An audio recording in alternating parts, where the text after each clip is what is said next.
కానీ సార్ మీరు 10 సంవత్సరాలు ఉద్యమం చేశారు, 10 సంవత్సరాలు అధికారంలో ఉన్నారు, 20 సంవత్సరాలు తెలంగాణకు మీ మమేకం. మీరు ఇప్పుడు 1.5 hours నుంచి చెప్పింది మొత్తం చూస్తే తెలంగాణకు సంబంధించిన ప్రతి దాంట్లోనూ మీ రోల్ అండ్ రెస్పాన్సిబిలిటీ ఇన్వాల్వ్మెంట్ కనిపిస్తుంది. అలాంటి మిమ్మల్ని ప్రజలు ఎందుకు మొన్న ఓడించారు? మిమ్మల్ని ఓడించారా, ఎమ్మెల్యేలను ఓడించారా? It's good question. ఏమైందంటే సింపుల్ అండి, మేము మంచిగా కులము మతము వర్గము అనే భేదం లేకుండా అన్ని రకాల ప్రజల్ని కూడా అన్ని రకాల స్కీమ్లు అందించి కడుపులో బిడ్డలాగా సాదుకున్నాం, కంటికి రెప్పలాగా కాపాడు, ఎవరికి ఏ లోటు రానియలే. ఎస్, అందరిని ఆదుకున్నాం, రైతాంగాన్ని అందరినీ. ఏమైంది వాళ్ళకి, మేము రైతు బంధు ఇచ్చినాం, మంచిగా పెట్టుబడి వచ్చింది, పంటలు కొంటా ఉన్నాం, డబ్బులు వస్తున్నాయి, నీళ్లు వచ్చినాయి, కాళేశ్వరం వచ్చింది, బ్రహ్మాండంగా వాటర్ వస్తా ఉంది, కడుపు నిండిపోయింది, కరెంట్ వస్తా ఉంది, ఇబ్బంది లేదు. దాని మీద కాంగ్రెస్ అడ్డగోలు హామీలు ఇచ్చిందండి.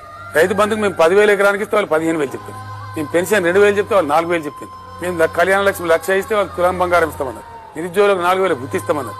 మొత్తం హామీలు వాళ్ళు ఇచ్చిన 420 హామీలు.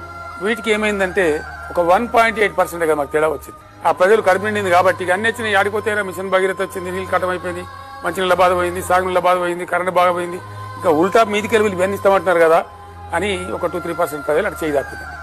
దాంతో మా అధికారం